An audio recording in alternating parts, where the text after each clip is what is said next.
Cloning in sci-fi movies isn't exactly a new concept. We've seen it explored in everything from existential thrillers to outright horror films, but leave it to Bong Joon-ho to take that idea and put his own unique spin on it. Mickey 17 is his latest film, starring Robert Pattinson as a disposable worker on an interstellar colony who dies and gets replaced every time something goes wrong. Sounds like a setup for a dark and thought-provoking sci-fi film, right?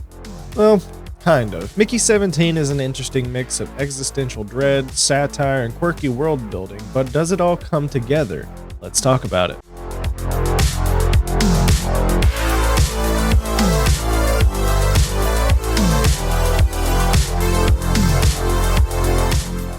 Why aren't you dead? Multiples. In the case of multiples, we exterminate every individual. Permanent deletion. Not for me. Tell me quick! Let's blow up these second-hand baloney boys. Why don't you guys do rock, paper, scissors, and then we'll just shoot the loser. Tell me quick! For another kick!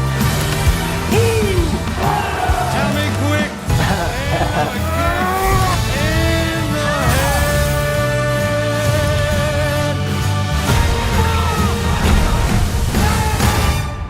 I don't like you. But I'm you. I'm not you.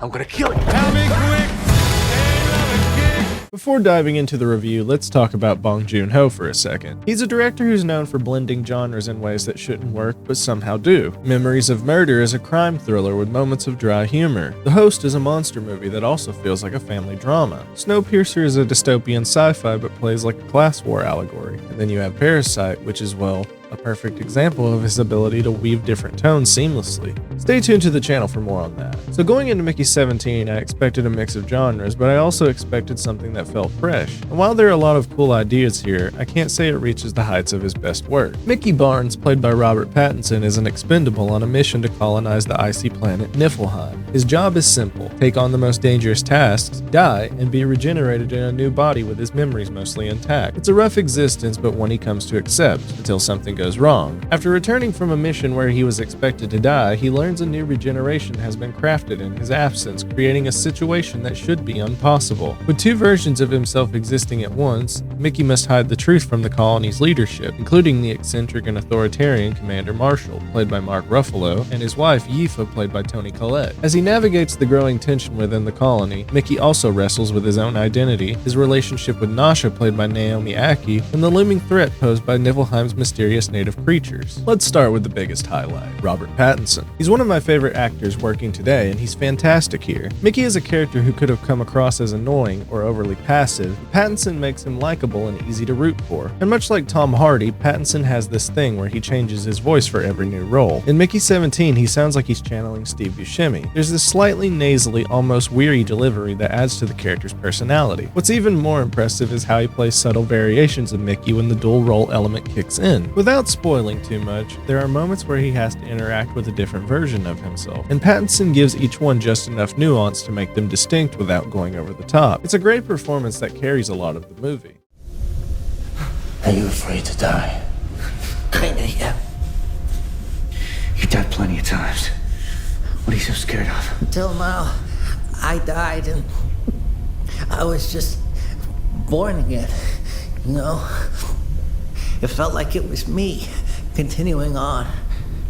But now, once I die, it'll be over for me. It'll be you living on. I was also invested in the romance between Mickey and Nasha. They have a few genuinely sweet moments and their chemistry works. A lot of sci-fi movies throw in a love story just for the sake of it, but here it feels like a natural part of Mickey's journey. It adds some emotional weight to his struggle, and I found myself wanting things to work out for them. One of the most unique aspects of the movie is the creature designs. Bong Joon-ho has always had an eye for weird but memorable creatures, and Mickey 17 is no different. The aliens in this movie aren't just standard sci-fi monsters. They have a really distinct, almost cute look to them that contrast with the darker themes of the story. It makes the world feel more lived in and unique. Visually, the movie is stunning. The design of the colony, the ships, and even the cloning technology all feel well thought out. In a lot of ways, it reminded me of Snowpiercer. There's that same cold industrial aesthetic mixed with pockets of weirdness. Even if the story didn't always grab me, I was never bored looking at it. The world building is definitely one of the movie's strengths. Now here's where the movie lost me a little. The first half is slow. Like, really slow. The whole concept of Mickey dying and coming back is cool, but for a while the movie just keeps repeating the same beats. It doesn't feel like it really kicks into gear until sometime after the halfway point, and by then you really start to feel the runtime. One of the strangest things about Mickey 17 is its sense of humor, or rather, the lack of clarity around it. There were moments where I could tell the movie was trying to be funny, but the execution was so subtle or awkward that I wasn't sure if I was actually supposed to laugh. Some jokes just kind of happen without any emphasis, and others feel like they were meant to be dry or deadpan, but they never fully click. A big part of this disconnect comes from the tonal inconsistencies. The movie shifts between sci-fi drama, existential horror, and satirical comedy, but the humor often feels out of place. Sometimes it feels like it's taking itself seriously, then suddenly it throws in a joke that doesn't quite land. And when you pair that with how over-the-top Mark Ruffalo and Toni Collette's characters are, it makes the comedic moments even more confusing. Which dickhead is it, Mickey 18? Keep his head still!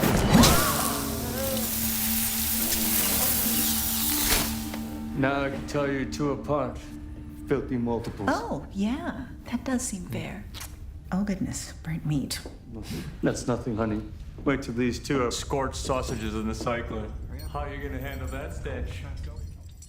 This is one of the biggest tonal issues I had. Mark Ruffalo and Toni Collette are both great actors, but their characters in this movie feel like they belong in a completely different film. Ruffalo's character in particular is played so over the top that it's hard to take him seriously. Bong Joon-ho is no stranger to social commentary. Parasite was a masterclass in weaving political themes into a story without feeling preachy, but in Mickey 17, it's not very subtle. Mark Ruffalo's character is an obvious reference to Donald Trump. There's no mistaking it. He's a loud, self-important leader who runs the colony like a personal empire. A lot of his vocal delivery in the movie even directly mirrors Trump's. But what really drives the point home are the literal red hats that his followers wear. At this point, it's not even a metaphor, it's just a direct reference. I don't mind political themes in movies, especially sci-fi, but when it's this blatant, it takes away some of the nuance. Instead of letting the themes speak for themselves, the movie practically points at Ruffalo's character and says, "See what we're doing here?" So despite its flaws, Mickey 17 isn't a bad movie. There's a lot to appreciate: the world building, Pattinson's performance, the unique creatures, and even some genuinely compelling moments between characters. But it's also a film that struggles with its pacing, its tone, and its attempt at satire. The first half drags, the humor doesn't always work, and the political themes are about as subtle as a sledgehammer. I still think it's worth a watch, especially if you're a fan of Bong Joon-ho or Robert Pattinson. But compared to Bong's other films, this one feels a little messy. So I'm going to be giving Mickey 17